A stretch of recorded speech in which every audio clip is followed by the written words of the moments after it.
അന്നും അർജുന്റെ ജ്യൂസ് കടയിൽ നല്ല തിരക്കുള്ളൊരു ദിവസമായിരുന്നു. തന്റെ തൊഴിലാളികളോടൊപ്പം അവനും കസ്റ്റമേഴ്സിന് ജ്യൂസ് എടുത്തു കൊടുക്കുന്നുണ്ട്.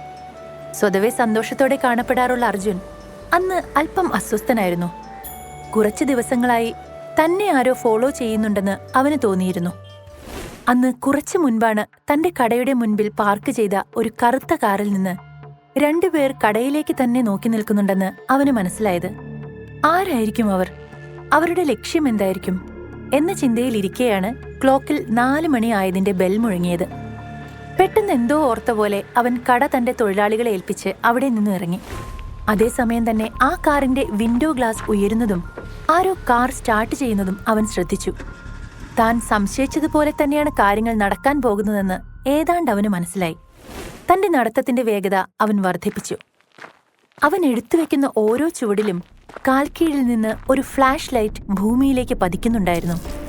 ആകാശത്തു നിന്നുള്ള പ്രകാശം അവന്റെ മേൽ പതിച്ച് ഒരു വൃത്തം പോലെ കറങ്ങുന്നു. കടയിൽ നിന്ന് കുറച്ചകലെ ആളൊഴിഞ്ഞ ഒരു സ്ട്രീറ്റിലെത്തിയതും അവന്റെ വഴിക്ക് കുറുകെ ഒരു ആഡംബര കാർ വന്ന് സഡൻ ബ്രേക്ക് ഇട്ടു. വീഴാതിരിക്കാൻ അവൻ പെട്ടെന്ന് സ്വയം നിയന്ത്രിച്ചു നിന്നു. അരിച്ചു വന്ന ദേഷ്യം കടിച്ചമർത്തി അവൻ അവിടെ നിന്നും മാറി റോഡരികെ ചേർന്ന് നടക്കാൻ തുടങ്ങി. അതേ നിമിഷം തന്നെ മറുവശത്തു നിന്ന് മറ്റൊരു കാർ കൂടി വന്ന് അർജുനെ തടഞ്ഞു. അവൻ ദേഷ്യം കൊണ്ട് തന്റെ മുഷ്ടി ചുരുട്ടി നിന്ന സമയം ആ കാറിൽ നിന്ന് ഒരു വൃദ്ധൻ ഇറങ്ങി. അയാൾ അർജുന്റെ അടുത്തേക്ക് എത്തിയതും തൊട്ടടുത്ത കുറ്റിക്കാട്ടിൽ നിന്നൊരു പാമ്പ് വൃദ്ധന്റെ മേൽ ചാടി വീണു. അത് കണ്ട് അർജുൻ പാമ്പിനെ രൂക്ഷമായി നോക്കിയതും അത് അതിവേഗം പിൻവാങ്ങി. പെട്ടെന്നുണ്ടായ ഈ സംഭവത്തിൽ ഭയന്നു വിറച്ച വൃദ്ധൻ അല്പനേരം കൊണ്ട് സമനില വീണ്ടെടുത്തു. അർജുൻ മാറി നടക്കാൻ തുടങ്ങിയതും അയാൾ ധൃതിയിൽ ചെന്ന് അവനെ തടഞ്ഞു. അർജുൻ, നിനക്ക് എവിടെയാ പോകേണ്ടത്? ഞാൻ നിന്നെ അവിടെ എത്തിക്കാം, വാ, അയാൾ അവനോട് പറഞ്ഞു. Thanks for your consideration, but എനിക്ക് അതിന്റെ ആവശ്യമില്ല. അർജുൻ അയാളെ അവഗണിച്ച് വീണ്ടും മുന്നോട്ട് നടക്കാനാഞ്ഞപ്പോൾ 2 കാറുകൾ കൂടി അവന് മുന്നിലായി വന്നു നിന്നു. അത് കണ്ടതും അവൻ അയാളെ ദേഷ്യത്തോടെ തിരിഞ്ഞു നോക്കി. നിന്റെ മുന്നിൽ വേറെ വഴികളില്ല മിസ്റ്റർ അർജുൻ കാർത്തികേയൻ. അർജുന്റെ മുഖഭാവം കണ്ടതും വൃദ്ധൻ ചിരിയോടെ പറഞ്ഞു, ഞാൻ അർജുൻ കാർത്തികേയൻ അല്ല, അർജുൻ സൈരന്ധ്രിയാണ്. കാർത്തികേയന്റെയോ മംഗലത്ത് തറവാടിന്റെയോ ഐഡന്റിറ്റി എനിക്ക് വേണ്ട. അർജുൻ അയാളോട് അലറി. നീ എത്ര നിഷേധിച്ചാലും നിന്റെ ഞരമ്പുകളിൽ ഒഴുകുന്നത് അദ്ദേഹത്തിന്റെ ചോരയാണ്. നീയല്ല, ആരൊക്കെ പറഞ്ഞാലും മംഗലത്ത് തറവാടിന്റെ അവകാശി നീ മാത്രമാണ്. അതീ സ്വാമിയങ്ങൾ പറഞ്ഞു തരേണ്ട കാര്യമില്ലല്ലോ നിനക്ക്. വൃദ്ധൻ വീണ്ടും പറഞ്ഞു, ദേ നോക്ക്, ഞാൻ സൈരന്ധ്രിയുടെ മകനാണ്. അവരാണ് എനിക്കെല്ലാം. വേറെ ആരെക്കുറിച്ച് എനിക്ക് അറിയണ്ട. എന്റെ വഴിയിൽ ഒരു തടസ്സവുമായി വരാതിരിക്കുന്നതാണ് നല്ലത് എന്ന് നിങ്ങളെ അയച്ചവരോട് പോയി പറഞ്ഞേക്കേ. അർജുൻ ദേഷ്യത്തോടെ പറഞ്ഞ് മുന്നോട്ട് നടന്നു. അപ്പുറത്തു നിന്ന് ആൾക്കാർ വരുന്നത് ശ്രദ്ധിച്ച് കാറിൽ നിന്ന് ഇറങ്ങിയ കറുത്ത വസ്ത്രക്കാർ അർജുനെ ബലം പ്രയോഗിച്ച് കാറിൽ കയറ്റി. ഹേ, എന്നെ വിട്. നിങ്ങൾ ഇനി എന്നെ എന്തൊക്കെ ചെയ്താലും ഞാൻ അങ്ങോട്ട് വരില്ല. അവർ ആഗ്രഹിക്കുന്നതൊന്നും നടക്കാനും പോകുന്നില്ല. എന്നെ എന്റെ വഴിക്ക് വിട്ടേക്ക്, അർജുൻ മുന്നറിയിപ്പിന്റെ സ്വരത്തിൽ പറഞ്ഞു. ദേഷ്യത്തിന്റെ കാര്യത്തിൽ നീ നിന്റെ അച്ഛന്റെ മോൻ തന്നെ. അർജുൻ പറയുന്നത് മനസ്സിലാക്കാൻ ശ്രമിക്കേ. നിന്നെയും കാത്ത് ഒരു കുടുംബം മുഴുവൻ അവിടെയുണ്ട്. അയാൾ അവനെ സമാധാനത്തോടെ പറഞ്ഞു മനസ്സിലാക്കാൻ നോക്കി. നിങ്ങളോട് ഞാൻ ഒരു തവണ പറഞ്ഞു, എന്നെ ആ കുടുംബത്തോടൊപ്പം ചേർത്ത് പറയരുത് എന്ന്, അർജുൻ ദേഷ്യത്തോടെ പറഞ്ഞു. പറയാതിരിക്കാൻ എനിക്ക് കഴിയില്ലല്ലോ. ആ കുടുംബത്തിൽ ഏക അവകാശിയല്ലേ നീ, സ്വാമി വീണ്ടും പറഞ്ഞു. അയാളോട് എന്തു പറഞ്ഞിട്ടും കാര്യമില്ല എന്ന് മനസ്സിലാക്കിയ അർജുൻ മുഖം വെട്ടിച്ചു. എന്തു വന്നാലും ഇന്ന് അവനെ തറവാട്ടിലേക്ക് കൂട്ടിക്കൊണ്ടുപോകണമെന്ന് അയാൾ മനസ്സിലുറപ്പിച്ചു. നിന്റെ മുത്തശ്ശിനു വേണ്ടി അവിടെ വരാൻ കൂട്ടാക്കില്ലേ നീ? 2 വർഷത്തോളമായി അദ്ദേഹം കിടപ്പിലാണ്. കഴിഞ്ഞ ഇത്രയും വർഷങ്ങളിൽ നിന്നെ അന്വേഷിക്കാത്ത ഒരു ദിവസം പോലും ഉണ്ടായിട്ടില്ല. നിന്നെ ഇവിടെ കണ്ടെത്തി എന്നറിഞ്ഞതു മുതൽ നീ മുത്തശ്ശനെ കാണാൻ വരുന്നതും കാത്തിരിക്കുകയാണ് അദ്ദേഹം, അയാൾ പറഞ്ഞുകൊണ്ട് അവനെ നോക്കി. എന്നെയും എന്റെ അമ്മയെയും ആ വീട്ടിൽ നിന്ന് പുറത്താക്കിയ അന്ന് അവസാനിച്ചിരുന്നു കുടുംബവുമായുള്ള എല്ലാ ബന്ധവും, അർജുൻ പറഞ്ഞു. നിങ്ങളെ അവിടെ നിന്നും പുറത്താക്കാൻ ആർക്കും ഒരു ഉദ്ദേശം ഉണ്ടായിരുന്നില്ല. നിനക്കെല്ലാം അറിയുന്നതല്ലേ മോനെ, അയാൾ വിനയത്തോടെ പറഞ്ഞു. വർഷം 15 കഴിഞ്ഞെങ്കിലും ആ വീട്ടിൽ നടന്നതൊന്നും ഞാൻ മറന്നിട്ടില്ല അങ്കിൾ. ഇന്ന് ഇത്രയും സ്നേഹം കാണിക്കുന്ന ആ മനുഷ്യൻ എന്തേ അന്ന് എന്റെ അമ്മയുടെ കണ്ണുനീർ കണ്ടില്ല? തെറ്റ് ചെയ്തത് സ്വന്തം മകനാണെന്ന് അറിഞ്ഞിട്ടും മോനെ ന്യായീകരിക്കാനല്ലേ നോക്കിയത്? അമ്മ അന്ന് കരഞ്ഞുകൊണ്ട് എന്റെ കയ്യും പിടിച്ചിറങ്ങുമ്പോ ആ ഇറയത്തി തന്നെ ഉണ്ടായിരുന്നു മംഗലത്ത് രാജശേഖരൻ. അർജുൻ പറഞ്ഞു നിർത്തിയതും അയാൾ എന്തു പറയണമെന്ന് അറിയാതെ നിന്നു. അന്ന് എന്റെ അമ്മയ്ക്കുണ്ടായ അപമാനം നിങ്ങളെല്ലാവരും മറന്നിട്ടുണ്ടാവും. പക്ഷെ ഞാനത് മറന്നിട്ടില്ല. ഇനി ഒരിക്കലും മറക്കാനും പോകുന്നില്ല. എന്റെ അമ്മ അയാളിൽ നിന്ന് വിവാഹമോചനം നേടിയ അന്നു മുതൽ ആ വീടുമായുള്ള എല്ലാ ബന്ധവും ഞാൻ അവസാനിപ്പിച്ചു. അത് മനസ്സിലാക്കിയാൽ നിങ്ങൾക്ക് നല്ലത്. അർജുൻ അത്യധികം ദേഷ്യത്തോടെ പറഞ്ഞു. ശരിയാണ്, അന്ന് നടന്നതൊന്നും ആർക്കും തിരുത്താൻ കഴിയാത്തതാണ്. അച്ഛനും വീട്ടുകാരുമായുള്ള എല്ലാ ബന്ധവും നീ ഉപേക്ഷിച്ചതുകൊണ്ട് നീ അങ്ങോട്ട് വരുന്നില്ല. പക്ഷേ എന്തിനാണ് നീ പാലക്കൽ തറവാട്ടിലുള്ളവരുടെ ആക്ഷേപവും അപമാനവും സഹിച്ചു നിൽക്കുന്നത്? എന്തിനു വേണ്ടിയാണ് നീ ആ കുടുംബത്തിലെ മരുമകനായി നിന്റെ ലൈഫ് നശിപ്പിക്കുന്നത്? അയാൾ ചോദിച്ചു. അത് കേട്ടതും അർജുൻ ഒരു നിമിഷം നിശബ്ദനായി. ഇതെന്റെ ലൈഫാണ്, എനിക്കറിയാം എന്തു ചെയ്യണമെന്ന്. അതും പറഞ്ഞ് അവൻ കാറിൽ നിന്നിറങ്ങി അടുത്തു കണ്ട ഓട്ടോയിൽ കയറിപ്പോയി. ഒരു നെടുവീർപ്പിട്ടുകൊണ്ട് സ്വാമി അർജുൻ പോകുന്ന ദിശയിലേക്ക് തന്നെ നോക്കി നിന്നു.